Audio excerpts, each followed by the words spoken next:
Merhaba rekan kembali lagi bersama Sultan Amran Hoja. Pada kesempatan kali ini kita akan bahas bab 5 atau IUT Bash bagian A. Oke, 5A ini kita akan bahas jam sama imbuhan sampai. Sampai dalam konteks waktu ya. Karena bab 5 itu bahas tentang zaman yang artinya waktu. Oke, kita mulai dari yang jam dulu ya.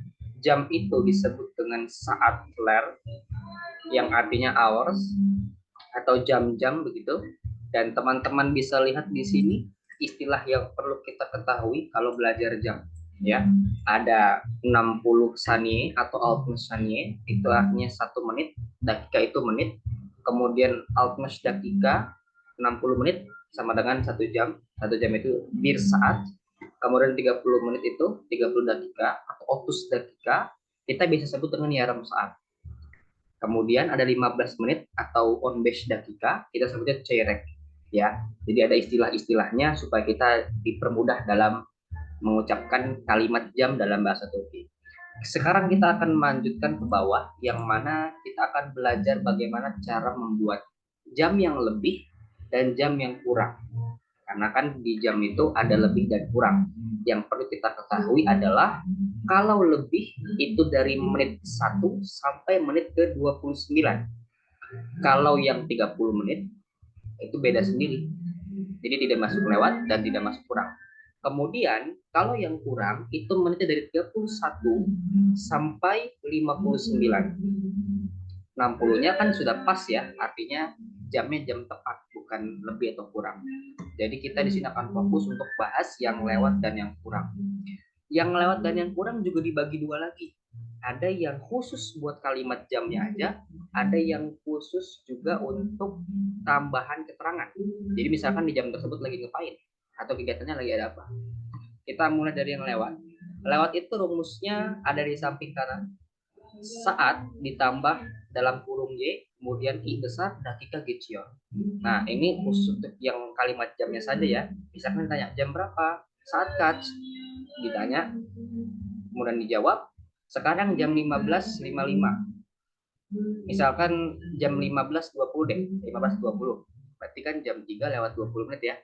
Nah, itu nanti pakai geçiyor, karena dia hanya menyebutkan jamnya saja, tidak dengan aktivitasnya.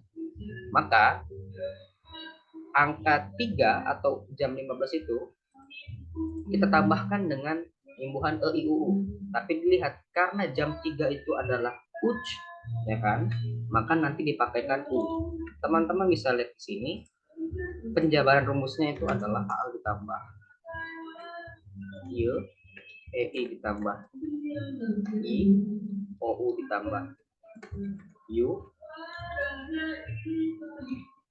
EI ditambah U. Nah, maka tadi kalau misalkan kita bilang jam 15:20 misalnya, ini kan setara dengan jam 3:20 menit. Maka 15 ini jangan kita tulis on base, tapi tulisnya 3. Karena dilihat di sini tidak ada angka yang lebih dari 12 dalam jam bahasa Turki, sehingga kita menggunakan setelah 12 itu satu lagi. 13, 15. 15 itu kan 3 ya. Kemudian kita tulis di sini uj jam 3, saat uj. Masukkan imbuhan jamnya untuk yang lewat. U tadi ya, pakai yang titik 2. Saat uju, kemudian masukkan menitnya 20. Nah, menitnya seperti biasa, tidak ada tambahan imbuhan. Kemudian tambahkan geçiyor. Nah, selesai. Ini artinya jam 15.20 atau jam 3:20. Oke. Kemudian sekarang yang kurang. Coba kita lihat. Yang kurang ini rumusnya beda. Tadi kalau rumus lewat itu EIUU, kalau yang kurang sekarang A, E atau ya Y kalau karena vokal. Jadi kalau misalkan hurufnya kalen nanti ditambah ya. Kalau misalkan di hurufnya injil vokalnya nanti akan ditambah Y. Seperti itu ya. Oke. Kita akan kasih contoh di luar dari yang diberikan. Misalnya ada jam 4 kurang 12. 4 kurang 12 itu berarti 3:48. jam 3 lagi, jam 3 lagi. Oke, nggak apa-apa.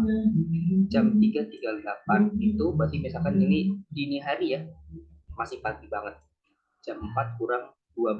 Sorry, 48 kalau kurang 12. Nah, jadi kalau misalnya kurang, itu kita menggunakan menit sisa dari 60 menit. Nah, kalau misalnya 48 kan berarti kurangnya 12 ya untuk menuju jam 4. Bener nggak? Nah, jadi kalau kita sebutnya itu jam 4 kurang 12, maka penulisannya 348. Ya, jadi jangan penulisannya 348 terus menyebutnya juga 348, salah. Tapi kita nyebutnya 4 kurang 12. Bagaimana? Maka kita sebut dulu 4-nya di sini. 4 itu dot, kemudian imbuhannya apa? Kalau ada huruf vokal e, nah dia masuk ij, jadinya dor d. Ingat ya, t berubah jadi d karena penghalusan kan. Dor d, kemudian kurangnya berapa tadi?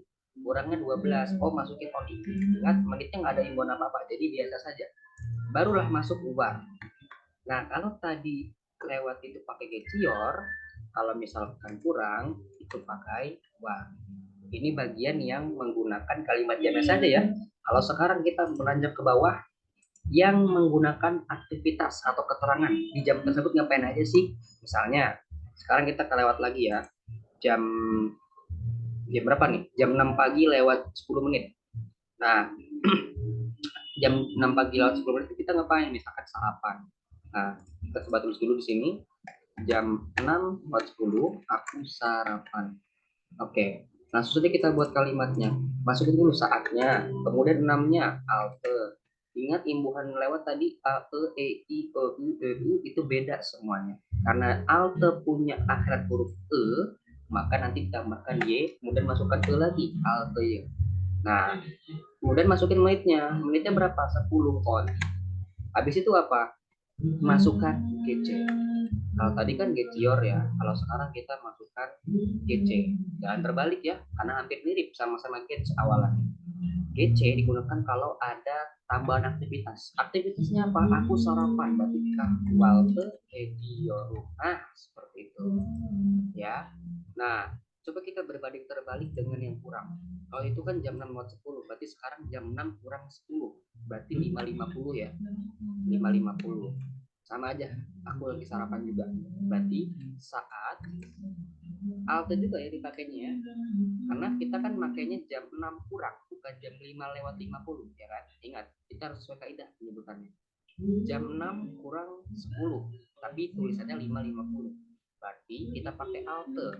Nah, kalau yang lewat halte ya, kalau yang kurang berarti halte ya. Nah, ini yang terkadang susah dibedakan oleh pemula karena belum terbiasa. Tapi kita harus ingat, kedua itu berbeda ya. Kalau halte itu kelewat, halte yang untuk kurang. Karena kalau kurang, imbuhannya hanya dua, A atau E. Itu ya, ingatnya. Masukin menitnya yang kurang berarti on, saat halte ya on, jam 6 kurang 10.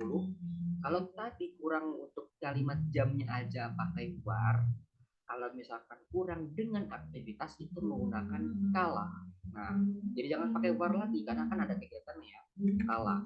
Ngapain? Sarapan. Berarti kahwalte ediorum. Nah, seperti itu ya.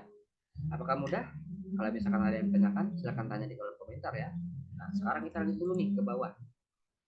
Ada materi until. Until itu apa sih? Sampai. Tapi konteksnya dalam waktu gitu ya, dalam waktu kegiatan, bukan artinya aku sudah sampai di bandara. Nah, bukan itu, tapi dari pagi sampai malam aku di rumah sakit. Nah, misalkan seperti itu. Oke, di sini rumusnya atau formulanya isim kata benda, ya kan? Kemudian masukin danden. Ayo ingat, danden ini buat apa? Danden ini buat usaha kelas padumu ya, yang artinya imbuhan jauh atau imbuhan dari. Ini ada di pelajaran bab 3B. Nah, dan ini nanti ingat bisa jadi tanten ya kalau akhirnya konsonan keras yang festaknya syahab. Teman-teman pasti sudah tahu kalau sudah nonton video-video sebelumnya. Setelah itu masukin isim kedua. Isim kedua ini berarti waktu yang kedua ya, kata keterangan waktu yang kedua. Baru ditambahkan ya. Nah, kalau isim pertama itu pakainya imbuhan dari, kalau isim kedua atau kata benda kedua itu pakai imbuhan ke. Jonel mendurumu ya, inget ya, ya ye. Nah, baru masukin kadar deh. kadar ini sudah sepaket ya, jadi nggak bisa dipisah-pisah. Kalau misalkan kita nggak pakai kadar, nanti artinya bukan jadi sampai lagi kayak gitu ya. Nah, kita kasih contoh sesuai buku aja ya, teman-teman. Di sini kita lihat misalnya yang ini deh, yang paling gampang dulu. Ojakkan subata kadar okul tatil. Nah, kita ngertiin dari belakang ya. Liburan tatil, okul sekolah. Berarti kalau liburan sekolah, nah baru kita ke depan lagi ya. Ojakkan subata kadar. Ojak itu Januari. Kenapa pakai tan? Karena ojak akhirnya huruf K, huruf konsonan keras. Jadi bukan pakai dan atau den, tapi pakai tan. Ojak tan, nyambung ya, jangan dipisah. Subat artinya Februari. Nah, itu ada A-nya, itu bukan berarti Subata asli katakannya, tapi Subat. A itu adalah tambahan imbuhan ini, nih ya, imbuhan ke. Artinya ke Februari atau sampainya kayak gitu. Jadi Subat ini termasuk kata yang tidak berubah ya. Jadi jangan kita ubah Subada tapi Subata. Lalu masukin kadar. Ojakkan Subata kadar okultat ya. Artinya dari belakang terus ke depan. Liburan sekolah dari depan dari Januari sampai Februari. Nah, gitu ya teman-teman ya. Semoga dipahami. Sampai jumpa di video-video berikutnya. Assalamualaikum warahmatullahi wabarakatuh.